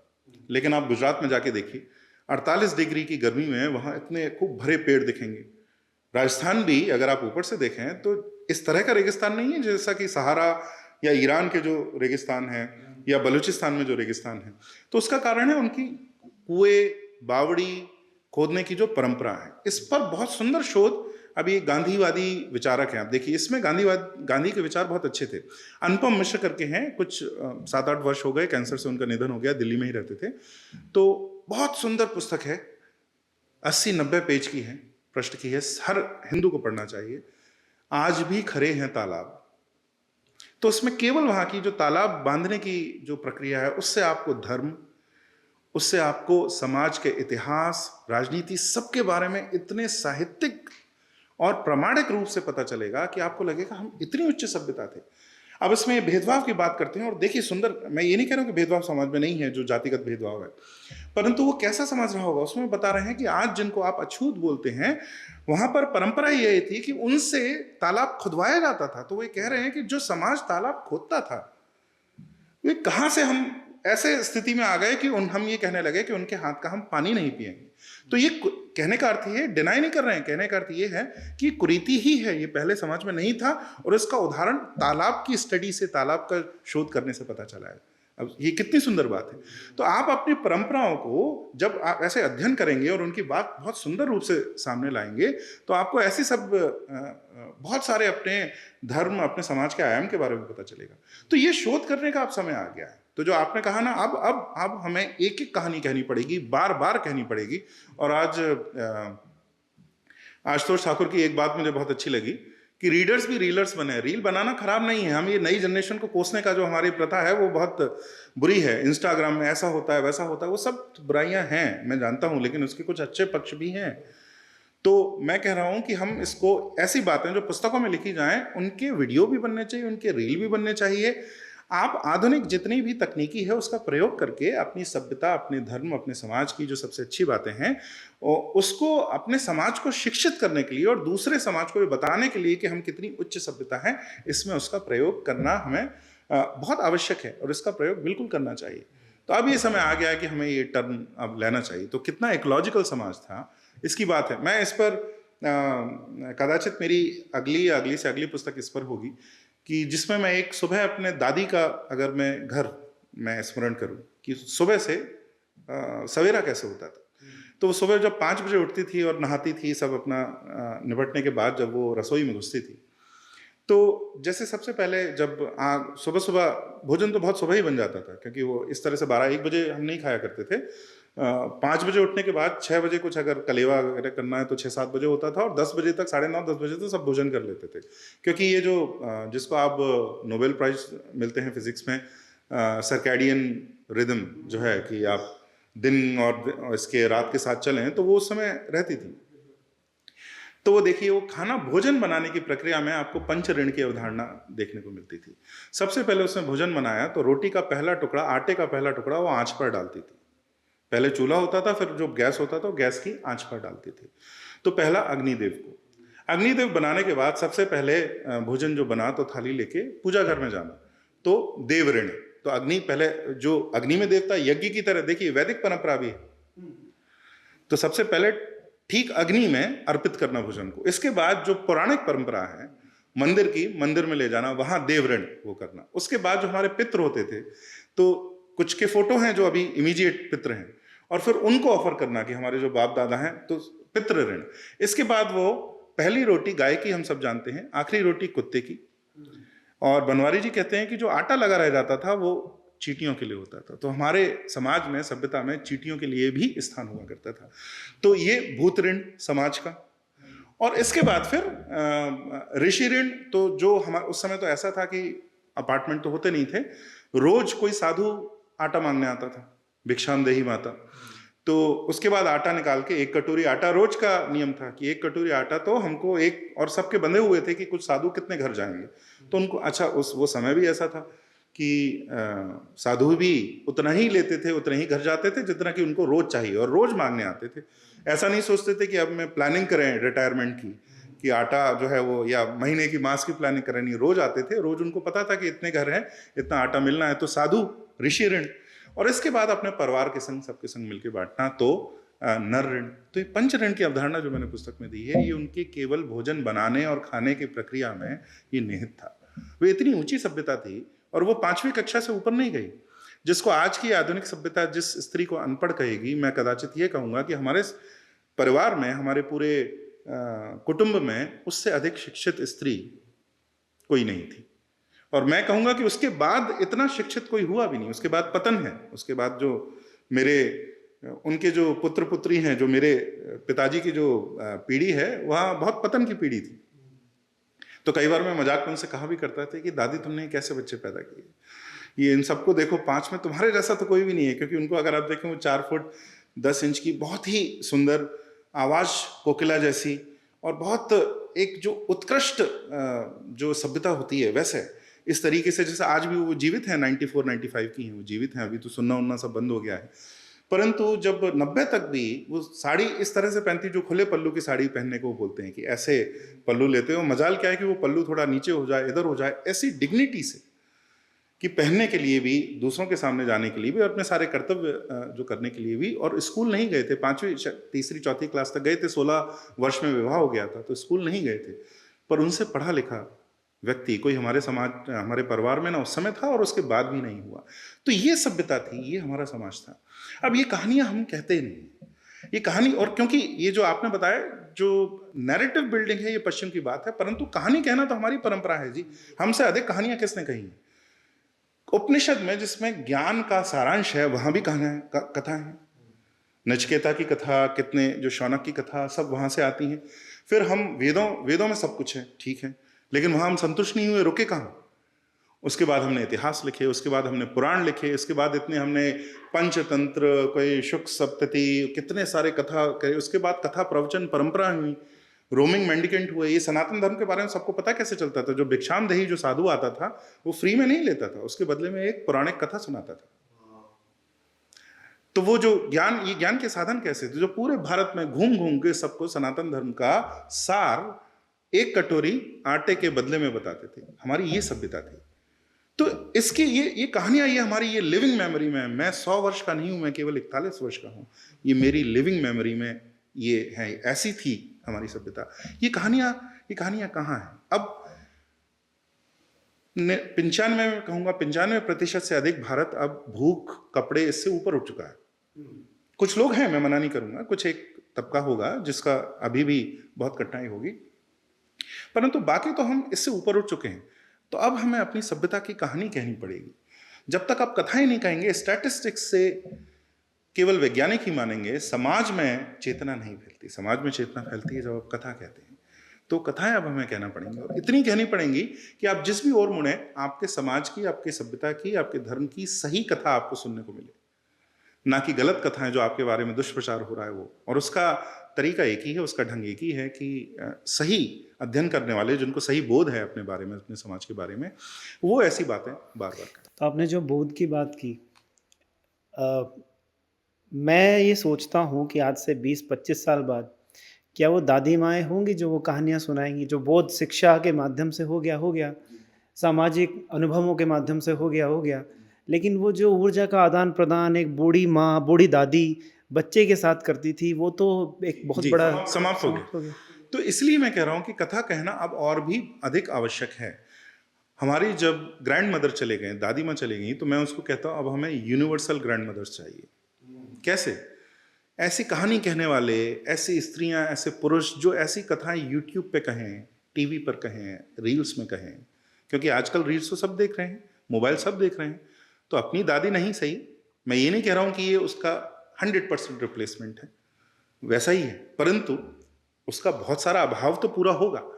इतनी सुंदर कथाएं कहने वाले एक के बाद एक बार निकलें, और आधुनिक जो सारी तकनीक है उसका प्रयोग करके ऐसी कथाएं ऑनलाइन इतनी डालें कि उन बच्चों को जब वो खोलें तो रैंडमली स्क्रॉल करते हुए भी 2-3 दादियाँ वो अपनी दादी के पास जाएं, उनका प्रभाव उस पीढ़ी पे भी और पड़े। उस पे करें। हाँ, और ये भी नहीं, अब तो ऐसी स्थिति हो गई है कि मुख्यतः जो घर है उनमें दादियाँ हैं ही नहीं, और दादी है भी तो वो बिग बॉस देखते हैं। तो अब जो है, अब वो बात बदल भी गई है। तो मैं इस सबके बारे में नहीं कह रहा, कई घर में दादियाँ बहुत अच्छी भी हैं, परंतु अगर नहीं है तो क्या करें। तो मैं तो जब हमने इस समाज की समस्या सबसे बड़ी क्या है, तो मैं उसको एक प्रकार से कहने का ढंग ये भी मैं कहा करता था कि the problem of Hindu society is the problem of missing grandmothers. हमारी दादियाँ खो गई, ये हमारी समस्या है। और अभी हम जो समाज में जो एक ट्रेंड चल पड़ा है, उसको एकदम तो हम नहीं थाम सकते कि जॉइंट फैमिली आ जाए, इस प्रकार के परिवार हों, परंतु एक काम हम ये कर सकते हैं कि हम यूनिवर्सल ग्रैंड मदर्स क्रिएट कर सकते हैं। ऐसी दादियाँ जो आपको ऑनलाइन माध्यम से ये सारी बातें बताना चालू कर दें। कुछ लोग इसको व्यवसाय ही बना लें। व्यवसाय का अर्थ मैं केवल वित्तीय नहीं बोल रहा हूँ, पर उनका काम ही ये है, उनका काम ही कहानी कहना है। उनका काम ये है कि वो याद करें कि उनकी दादियाँ क्या क्या करती थी, क्योंकि आज एक 40 वर्ष की स्त्री को अपनी दादी का स्मरण तो होगा, और 40 वर्ष की स्त्री या पुरुष को, जैसे मेरी दादी जो अभी 95 वर्ष की हैं, वो 95 वर्ष का अर्थ क्या है कि 2025 है, 1930 का जो भारत है, 1940-50 का जो भारत है, जब स्वतंत्र हो रहा होगा, उसका स्मृति उनको होगी। कुछ कहानियां उन्होंने सुनाई होंगी। तो हमारा स्मृति केवल हम तक सीमित नहीं है, हमारे माँ और माँ से दादी तक है, और दादी तक अगर हम जाएं तो हमें 1930, 40, 50 का समय मिल जाएगा। तो तब का भारत क्या था, तब का हिंदू समाज क्या था, ये हमारे खोल के देखें आप, हम सबकी स्मृति में है, हम सबकी स्मृति में है। आप भी अगर 25 वर्ष के हैं या 20 वर्ष के हैं, 24 वर्ष के हैं, तो 1940-50 नहीं, 1960-70 का तो दशक आपकी भी दादियां जो है आपको बताने में समर्थ होंगी। तो वो कहानियां अब हमें कहनी चाहिए, हमें ये ढूंढना चाहिए, उनके पास फिर से जाना चाहिए। जिस प्रकार से मैं अभी उत्तर पूर्व में बहुत घूमता रहता हूँ, तो एक बहुत बड़ी, बहुत सुंदर कहानी कथाकार एक माया मूर्तम जी हैं, उनसे मेरी भेंट हुई। तो मैं उनके सामने बैठा, और बैठते ही उन्होंने जब चालू किया, और वो कहती भी कि मेरे बच्चे कहते हैं कि मैं कहानी कहना चालू करती हूँ पर रुकती नहीं हूँ। तो ऐसा कह के फिर वो रुकी भी नहीं 1.5 घंटे तक, लेकिन वो कहानी इतनी सुंदर थी। और उसमें उन्होंने बीच में कहा कि मेरे बचपन में मेरी माँ ये सब कहा करती थी, उस समय मुझे लगता था कि ये कौन सी कहानियाँ हैं, कुछ तो भी जादुई कहानियाँ। अब मुझे लगता है कि वो सबसे अधिक सार तो उन्हीं में था। तो अब मैं क्या कर रही हूँ कि मैं अपने माँ दादी की सारी कहानियाँ इकट्ठी करके, अब मैं अपने, और वो ओरल ट्रेडिशन में, और रिटन तो है ही, ओरल में भी वो कहानी आप कह रहे हैं। तो ये कहानी अभी इतना खोया भी नहीं है, हमारी स्मृति में है, हमारी परंपरा में है, और अगर हम उसको पुनः ऐसे जागृत करेंगे तो वो वापस आएगा। ये इतना कठिन भी नहीं है।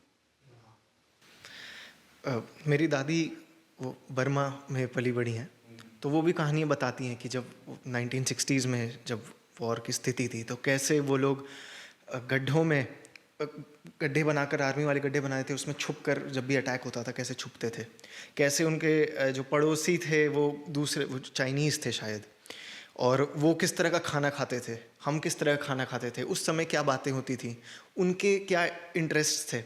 तो ये सारी कहानियाँ अभी भी वो बताती हैं। तो इससे, और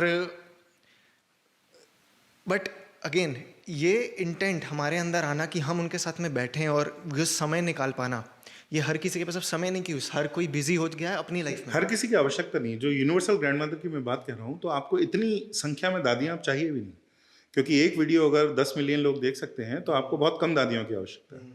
तो ये सबको कन्विंस करने की आवश्यकता नहीं है। 5% भी हो गए ऐसे लोग, तो आपका समाज वापस अपने जड़ों पर आना आरंभ हो जाए। तो जो हमारी शिक्षा पद्धति में एक मिलावट की परंपरा जब चली, एक बोध से हमको अपने उस भाव से दूर कर दिया गया। मैं किसी की आलोचना नहीं करना चाहता, ना किसी का अपमान करना चाहता हूँ, बट जैसे मैंने मुंशी प्रेमचंद हमारी पाठ्यक्रम में थे, व्यक्तिगत रूप से मुझे हमेशा, मैं रिलेट नहीं कर पाया उससे कभी भी। आज मैं उस कला को, उस लेखन को मैं बहुत अच्छा मानता हूँ, लेकिन वो मेरे भाव से नहीं जुड़ा, वो मुझे बहुत डिप्रेसिंग लगा। वीर रस की बहुत कमी रही। और जहाँ मैं अपनी दादी के बारे में सोचता हूँ, मैं वो कहानियाँ सोचता हूँ, उनकी गीतों में, लोकगीत में, और उनकी कहानियों में वीर रस का बहुत प्रभाव था। तो वो भी एक बहुत बड़ा फैक्टर है कि हम अपने उस छात्र भाव से परे हो गए, क्योंकि जो ऑल्टरनेटिव सोर्स ऑफ विजडम और वो वीर का जो भाव उत्पन्न करने के जो सोर्सेज थे, वो भी खत्म हो गए। जी, तो जो शिक्षा की जो हमारे जो प्रणाली थी, तो उसमें जो चुनाव की प्रक्रिया थी वो ऐसी थी कि हिंदू समाज को के बारे में शर्म अगर आपके मन में पैदा होती है तो वो चीज़ चुनी जाती थी, जिस कथा से, जिस लेखक से। तो प्रेमचंद की मैं बात बताऊं, प्रेमचंद मेरे बड़े प्रिय लेखक रहे हैं। मैंने प्रेमचंद की एक एक कथा, एक एक उपन्यास सब कुछ पढ़ा हुआ है।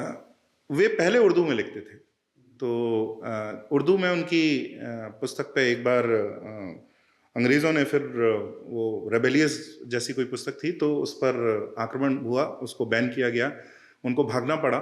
तो फिर उन्होंने नाम बदल के फिर प्रेमचंद रखा है और तब हिंदी में लिखना आरंभ किया है। तो पहले वे उर्दू में 6 उपन्यास लिखे उन्होंने, उसके बाद वो हिंदी के प्रेमचंद के लेखक प्रसिद्ध हुए। तो लेकिन प्रेमचंद की मैं आपको बात बताऊं कि उनकी भी ऐसी कहानियां चुनी गई हैं जो उनकी, मैं कहूं कि बिलो एवरेज कहानियां होंगी। उनकी ऐसी ऐसी कथाएं हैं, ऐसी ऐसी कथाएं हैं जो इतनी हृदय को छूने वाली हैं और जो समाज का बिल्कुल सही जो है आपको दिखाती हैं, दृश्य दिखाती हैं। ऐसी भी कहानियां हैं जो हमको पता ही नहीं, तो जो हमारे पाठ्यक्रम में कभी आई नहीं। तो उनकी जगह वो वही सेकुलर की वो अलगू चौधरी और इस तरह की वो जो कहानियां हैं वो हमें, जो बहुत इंस्पायरिंग भी नहीं है, लेकिन ऐसी बहुत सारी उनकी कहानियां हैं जो समाज में, मैं ऐसा कहूँगा कि मैंने अपने बचपन में देखा था, ठीक ऐसी घटनाएं 90% हमने अपने सामने होते हुए देखी हैं, हमारे परिवार में हुआ है। वो जो दर्द है, देखिए एक और बात है, प्रेमचंद आपको हिंदू प्रेमचंद चाहिए। ऐसा नहीं है कि वो गैर हिंदू थे या अहिंदू थे या एंटी हिंदू थे, ये बिल्कुल नहीं कहूँगा, थे भी नहीं। लेकिन ऐसी बात करने वाले जिनका हिंदू धर्म में जो श्रद्धा है वो प्रगाढ़ हो, पर ऐसी कला और ऐसी दृष्टि हो जो प्रेमचंद की थी। क्योंकि उन्होंने समाज में जितनी पीड़ा देखी, बहू की पीड़ा देखी जिसके ऊपर अत्याचार हो रहा है, तो उसके ऊपर उन्होंने कथा लिखी जो बिल्कुल ठीक है। वे बातें, और ये वामपंथी क्यों ऐसी बात कर लेते हैं, क्योंकि हमने प्लेटर पे रख के उनको ये सारे विषय दिए हुए हैं। कोई अगर लड़की आज ये कहती है कि मुझे समस्या है ससुराल में, जिसकी विवाह हुआ है, तो हम उसको एंटी हिंदू कह देते हैं। भाई वो एंटी हिंदू नहीं है, वो एक सच्ची समस्या के बारे में बात कर रही है। आप बात करना क्यों नहीं चाहते? अगर आप नहीं बात करेंगे तो वामपंथी बात करेंगे, और ऐसा ही हो रहा है। तो ये जो ह्यूमन प्रॉब्लम्स हैं, इनके बारे में हम बात क्यों नहीं कर रहे? आपको हिंदू प्रेमचंद चाहिए, और ऐसे लेखक रहे भी हैं। एक जैनेन्द्र कुमार करके हैं, वो बहुत जो उनको नगरीय प्रेमचंद बोलते थे, तो वो शहरी जीवन के बारे में लिखते थे। उनके उसमें जो हिंदू होने के जो आप संकेत हैं वो बड़े प्रगाढ़ हैं, तो उसमें वो ये वाली चीज़ें आपको नहीं दिखती। वो एक मैंने अभी कथा, उसके ऊपर हमने एक कार्यक्रम हमने स्वर्णांजलि किया था, तो उसमें एक अंक जैनेन्द्र कुमार के ऊपर है। तो उसमें कहानी ऐसी है कि अब देखिए, इतना यूनिवर्सल है, इतना सार्वभौमिक है कि किसी भी युग का जो दंपति है, कपल है, वो उससे रिलेट करेगा। कि एक नवविवाहित एक कपल है, स्त्री घर पर है, पत्नी घर पर है, शाम हो रही है, पति की वो प्रतीक्षा कर रही है, अभी बच्चे नहीं है, कोई बालक नहीं है, और खाना बनाने का सारा वो प्रक्रिया वो कर रही है, और वो बाट जो रही है कि कब वो पति आएगा, और उसके मन में विचार चल रहे हैं, विचार की श्रृंखला है, वो बोल रहे हैं। तभी उसको आवाज़ आती है कि पदचाप सीढ़ी पर जीने पर आए, पर उसको एक नहीं कई दिखते हैं, तो कई पदचाप आते हैं, तो समझ में आता है कि पति अपने 4 दोस्तों को लेकर आ रहा है। तो अब उसके मन में, मैं कब मना करती हूँ कि अपने दोस्तों को ना लाएं, परंतु बता तो देते, एक बार अगर मुझे सुबह कह देते तो कम से कम मैं सबके लिए खाना बनाती, अब मैं फिर ऐसा। तो वो जो उसके मन में जो मन मुटाव हो रहा है, फिर वो जो पति आता है तो जिस तरह की बात होती है, अब ये हम सबके जीवन में है, आप अपने सामने देखते हैं। अगर इन बातों पर आप नहीं लिखेंगे, साहित्य का सृजन नहीं करेंगे, तो आपके जो नई पीढ़ी है वो आपसे दूर हो जाएगी किसी न किसी रूप में। तो ऐसी सृजन हमको अब करना चाहिए। ये जिनको हम सो कॉल्ड हिंदूवादी कहते हैं, जो भी आप शब्द का राइट तो मुझे बिल्कुल ही सही नहीं लगता, लेकिन जो आप शब्द का प्रयोग करते हैं, केवल राजनीति और समाज और धर्म के स्तर पर ही चर्चा करते हैं। साहित्य कहाँ है उसमें, कला कहाँ है? जब तक आप इस स्तर पर नहीं आएंगे तो आप ये बातें नहीं कर सकते, क्योंकि आप सदैव राजनीति और समाज की बात नहीं कर सकते। कभी तो आपको भी लगेगा कि कुछ साहित्यिक, कुछ कला की बात हो। दिल्ली में सेलिब्रेटिंग उर्दू रेख्ता जो उत्सव होता है, अब देखिए वो रेख्ता में जो अब उनका तो लक्ष्य ही है एंटी हिंदू, वो उर्दू को ही वो सेलिब्रेट कर रहे हैं, परंतु जिस तरह के कवि, जिस तरह का उनका स्तर है, उसमें मैथिली ठाकुर भी आके प्ले करते हैं, हाँ, वो भी प्ले करते हैं। तो क्योंकि वो कला, जीवन, संगीत, नृत्य, नाट्य, इन सब को अपने साथ में लेते हैं। तो समाज आपके संग तब जुड़ेगा जब ये सारे आयाम होंगे। केवल राजनीति और धर्म की बात करने से समाज आपके पास नहीं जुड़ेगा। धर्म, देखिए, धर्म को हम बहुत छोटा हो गया रिलीजन के कॉनोटेशन के कारण। तो धर्म में ये सब कुछ आता है, कला, नाट्य, नृत्य, ये सब कुछ आता है, परंतु रिलीजन में नहीं आता। तो रिलीजन और पॉलिटिक्स की अगर आप बात करेंगे तो उस पर बहुत कम लोग जुड़ेंगे, लेकिन जब आप ऐसी सारी बात करते हैं तो सब जुड़ेंगे। तो ये तब होगा जब हमको लगेगा कि हमारी कहानी क्या है। आप सोचेंगे, अपनी स्मृति में पीछे जाएंगे और उस पर जब आप कला का प्रयोग करने लगेंगे, जब आप उस पर संगीत लिखने लगेंगे। जैसे अब मध्य प्रदेश में हम हैं, मध्य प्रदेश में बुंदेलखंड में आला गाए जाते हैं। तो हमारे यहाँ अब मध्य प्रदेश के बाहर के लोगों को आला क्या है ये पता ही नहीं है। तो हमारे दो हीरोज हुए हैं, दो बड़े योद्धा हुए हैं, आला और उदल, दो भाई थे, और वो बड़े शक्तिशाली थे और ऐसे बलशाली थे कि वो कभी हारते नहीं थे, और कहा जाता था कि वो अमर हैं, मतलब उनको कोई नहीं मार सकता। परंतु होता ऐसा है, 100 कुछ युद्ध लड़ने के बाद उदल जो छोटे भाई हैं, वो जो ज़्यादा अधिक शक्तिशाली थे, वो मार दिए जाते हैं। तो आला में इतना शोक, इतना दुख होता है कि फिर उसके बाद वो संन्यास जैसा ले लेते हैं, और ऐसा माना जाता है कि आला कभी मरे नहीं है, और उस दुख में वो आला गाते हैं। तो ऐसा कहते हैं कि अगर आपकी स्मृति इस भूमि से बहुत जुड़ी हुई है, आपकी जो अस्मिता इस भूमि से बहुत जुड़ी हुई है, तो आपको आला सुनाई दे देंगे। आपको अभी भी आला, वो आला गाते रहते हैं, और अगर आपकी चेतना वैसी है तो आपको आला सुनाई देंगे। तो वो कला है हमारे यहाँ। यूट्यूब पे भी बहुत आला है। तो एक वो राग है जो देसीय राग है, उसमें पूरे मध्य बुंदेलखंड का इतिहास, वहाँ का धर्म, वहाँ के समाज, सारी बातें हैं। तो ये बातें अब इनका आधुनिक नहीं, समसामयिक रूप क्या होगा, इसको कैसे हम ऐसा एस्थेटिकली अपीलिंग बनाएं जो आज की, अब मैं जनरेशन के नाम लेना पसंद नहीं करता, जेन जी, जेड, अल्फा, जो भी है, एन फैन हो तो वो, लेकिन आज की जो पीढ़ी है उसके एस्थेटिक सेंस को अपील करने में हम आला और ऐसे सारे ये जो हैं इनको अडेप्ट करेंगे, तब तो वो हमें सुनेंगे। तो ये अब करने का समय आ गया है। जैसा मैंने कहा कि अब भूख से हम ऊपर उठ चुके हैं, तो अब केवल हमें पेट भरना, अच्छे कपड़े पहनना, इससे हम संतुष्ट नहीं हैं। तो हमें कला भी हमें चाहिए। तो कुछ लोगों को कला क्रिएट करने, कला का सृजन करने में बहुत रुचि है। तो ये अब हमें इस ओर मुड़ना चाहिए, अब हमें सारी ओर हमें मुड़ना जैसे चाहिए। एक बैंड है कबीर कैफ़े, जो कबीर के दोहों का बिल्कुल नए तरीके से कर रहे हैं, आधुनिक म्यूजिक के साथ। एक राजस्थान के रैपरिया बालम है, वो बहुत सुंदर है। उनका नाम ही मैं मंत्रमुग्ध हूँ, रैपरिया बालम। हाँ, जो शिवाजी पर, वो नहीं सुने क्या, वो बहुत प्रसिद्ध है। और महाराणा प्रताप और ऐसे जो ऐतिहासिक जो हैं, उनके ऊपर बहुत सुंदर रैप करते हैं। अब देखिए कि रैप हमें समझ में नहीं आता था कि हम जब छोटे थे तो रैप हमने सुना ही नहीं था। मेरा जो बेटा है वो 7 वर्ष का है, तो उसको भी पता नहीं कि रैप शब्द नहीं पता है। परंतु जब ये रैप चलाते हैं ये महाराणा प्रताप और शिवाजी के, तो उससे वो बहुत आजकल जो भाषा में वाइब करता है, तो उसको बाकी के गीत नहीं पसंद आते, लेकिन ये बहुत पसंद आता है। तो बजाय कि बिदकने के कि अरे ये क्या है और ये पतन हो गया है, ठीक है, मैं वो भी मना नहीं कर रहा, लेकिन उसके साथ कभी भी जीवन यूनिडायमेंशनल नहीं रहता, केवल एक दिशा में मूव नहीं करता। अगर कुछ खराब भी हो रहा है नई पीढ़ी के साथ में, तो कुछ अच्छा भी बहुत हो रहा है। जैसे आपकी पीढ़ी में हिंदू होने में शर्म नहीं है, जो हैं वो बड़े गर्व से कहते हैं कि हम हिंदू हैं। हमारी पीढ़ी में शायद ही ऐसा कोई मिलता था, या हमसे पहले वाली पीढ़ी में शायद ही ऐसा कोई मिलता था। तो ये अच्छी बात नहीं है क्या? पहले अपने परिवार से रेबल करना बहुत कठिन था, तो ये अच्छी भी बात थी क्योंकि परंपरा बनी रहती थी। पर अगर परंपरा दूषित हो गई तो आप बुरी बात से भी आप रेबल नहीं कर पा रहे। पर आज के जो बच्चे हैं उनको कोई लेना देना नहीं है। पिताजी कहते रहे कांग्रेस को वोट करना है, वो नहीं करेंगे। पिताजी कहते रहे कि सेकुलर होना चाहिए, वो नहीं होंगे, वो तिलक लगा के जाएंगे। तो ये अच्छी भी तो बात है, तो ये भी तो पक्ष देखें। तो एक हमारे हिंदू समाज का ये भी हो गया है कि हम रुदालियों की तरह रोते रहते हैं। तो मैं उनको रुदाली कहता हूँ, रुदाली एसोसिएशन, कि हर चीज़ में बस बुरा क्या है, और उसमें क्योंकि रुदाली का तो व्यवसाय ही है। रुदाली समझते हैं ना, कि जो मतलब एक प्रथा हुआ करती थी, या कितनी थी पता नहीं, लेकिन वो एक मूवी से बहुत प्रसिद्ध हुई कि जो राजा लोग हैं उस समय जब किसी की मृत्यु होती थी तो वो प्रोफेशनल जो है रोने वालों को बुलाते थे, रोने वालियों को बुलाते थे, उनको रुदाली बोला जाता था, जो आके किराए से वो रोते थे दूसरों के लिए। तो अब उसका तो व्यवसाय ही रोना है।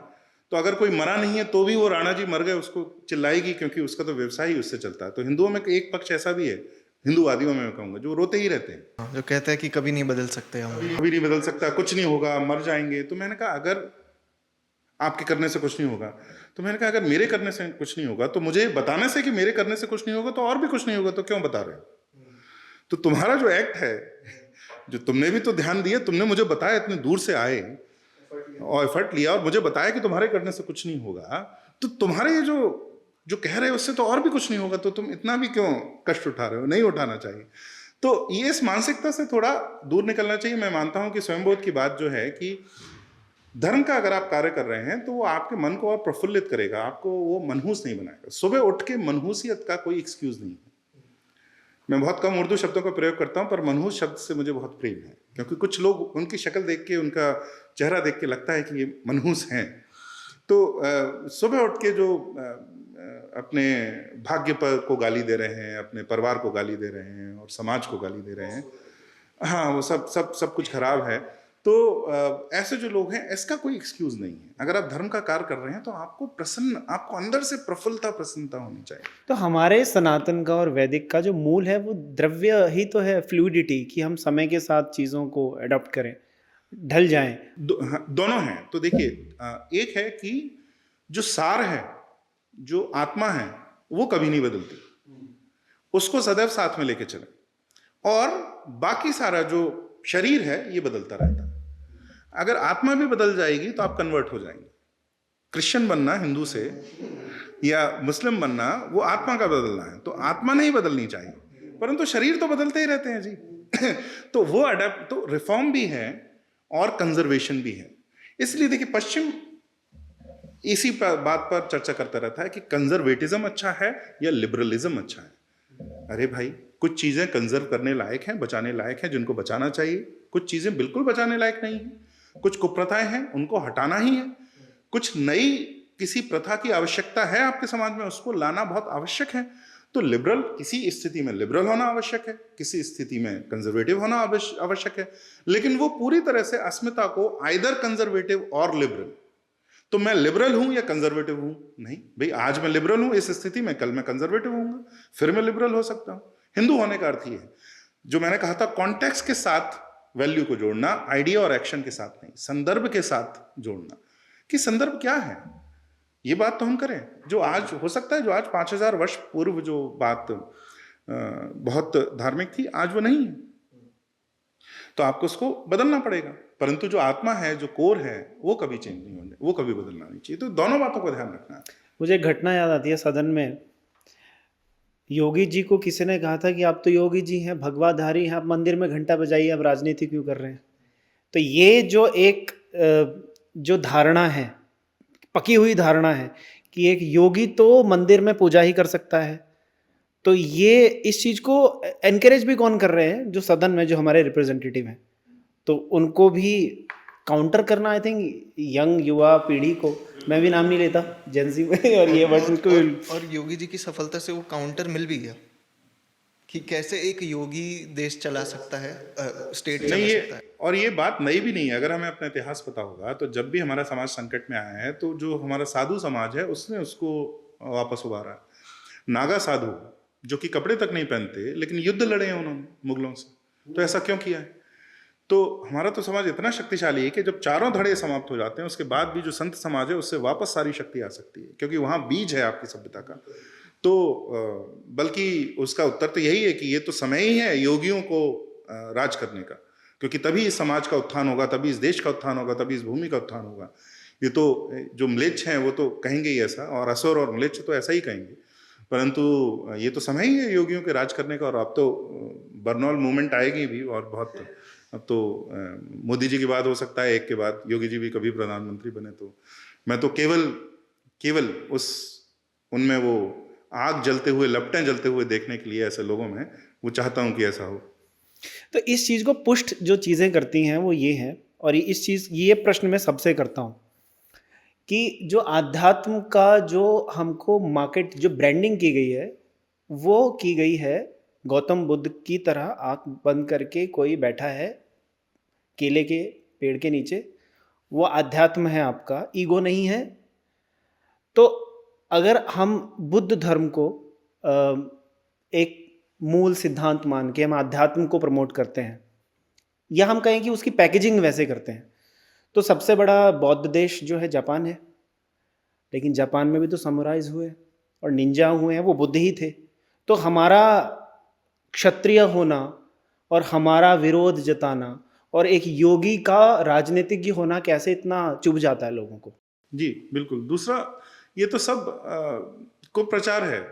अब देखिए, बौद्ध देश दुनिया में सबसे अधिक मांस खाते हैं, तो जो अहिंसा की इतनी बात करते हैं, जो चीन, जापान और ये जो सारे जहाँ पर बौद्ध धर्म बहुत प्रचलित है, वहाँ पर तो मतलब बहुत ही अधिक मांस खाया जाता है। तो ये सब साथ में रहता है, हिंसा और उससे ऐसी कोई बात नहीं। दूसरी, पैकेजिंग इसलिए है क्योंकि पश्चिम ने बुद्ध को पॉप कल्चर बना दिया कि वो लाफिंग बुद्धा है और ये है, और आपके ड्राइंग रूम में आपका जीवन जैसा चलता रहे कॉरपोरेट का, और उसमें पीछे जो है एक आधी आंखें बंद करे हुए मूंदे हुए बुद्ध हो, समाज में उसका पालन कैसे होता है। देखिए, सनातन धर्म, मेरे गुरु एक बात कहा करते थे, सनातन धर्म बौद्ध धर्म को अगर वो करते हुए, बौद्ध धर्म में ज्ञान क्या, निर्वाण की, मोक्ष का तो उपदेश है, बिल्कुल है, परंतु बाकी समाज के लोग क्या करें इसका उपदेश नहीं है या बहुत कम है। सनातन धर्म में सबके लिए उपदेश है कि अगर आपके पास दिन में 5 मिनट अगरबत्ती और दिया जलाने का है तो उसके लिए भी उपदेश है। आप भी बाहर नहीं है, आप भी अंदर है। और अगर कोई 10 मिनट पूजा कर सकता है, कोई दान दे सकता है, कोई भोजन बना सकता है, तो सबके लिए व्यवस्था है। तो वो एक बात कहा करते थे, होल्ड ऑल। अभी आप तो बहुत युवा हैं, पहले एक होल्ड ऑल आया करता था। होल्ड ऑल मतलब ऐसा एक इलेक्ट्रिक सॉकेट होता था जिसमें उस समय अलग अलग जो सॉकेट होते थे, बल्ब भी लगता था, प्लग भी लगता था, तो उसको होल्ड ऑल कहते थे। तो वो सनातन धर्म को होल्ड ऑल बोलते हैं कि इससे कोई भी बाहर नहीं, हर तरह का जहां आप हैं वहां आपका हाथ पकड़ के आपको ऊपर ले जाया जाएगा। ये नहीं कहा जाएगा कि जो है केवल ये बहुत ही ऊंचे अध्यात्म वाले ही इसको मानने वाले हैं, वरना ऐसा तो 1% से कम ही लोग कर पाएंगे। ये जो पुस्तक जो अभी आई है, स्वयंबोध शत्रुबोध, इसको एज ग्रुप के हिसाब से आप कैसे डिफाइन करेंगे? सब पढ़ सकते हैं या स्पेसिफिकली आप कहेंगे कि ये युवाओं को पढ़ने की आवश्यकता है, बिकॉज वही भविष्य बनने वाले। जी, तो वो तो हर युग में है कि युवा अगर नहीं कर रहे हैं कोई काम, तो आप, कोई भी, हमारे यहाँ कहावत चंबल में होती थी, कोई भी अमरौती खा के नहीं आया, तो सदैव तो हम जीवित रहने नहीं वाले हैं। तो जो भी धर्म है, जो भी समाज है, जो भी हिंदू होने का अर्थ है, अगर वो युवा में आप नहीं डाल पाए तो वो समाप्त है, 1 या 2 पीढ़ी में वो समाप्त हो जाएगा। तो है तो युवाओं के लिए ही। अगर आप किस पीढ़ी के, किस उम्र की आयु के लोग पढ़ सकते हैं, तो मेरी भाषा सरल है ऐसा मुझे लगता है। तो 14-15 वर्ष से ऊपर के पढ़ सकते हैं, क्योंकि सिद्धांत कुछ ऐसे हैं। तो मेरा मानना है कि 15 वर्ष के 14-15 वर्ष से फिर किसी भी आयु में आप इसको पढ़ सकते हैं। अगर थोड़ा युवा है तो उसको पहले शत्रुबोध पढ़ना चाहिए, उसमें उसको बहुत अच्छे से समझ में भी आएगा, फिर स्वयंबोध पढ़ना चाहिए। अगर आप 35 से ऊपर हैं तो आप पहले स्वयंबोध पढ़िए, ऐसा मैं कहना चाहूँगा। चलिए, thank you so much Pankaj ji, बहुत धन्यवाद। आई होप ज़्यादा से ज़्यादा लोग तक ये पुस्तक पहुँचे, और एक बार मैं भी जब पुस्तक पढ़ लूँगा तो मे भी इस पर हम और डेप्थ में चर्चा कर सकते हैं। तो थैंक यू सो मच। धन्यवाद, नमस्ते।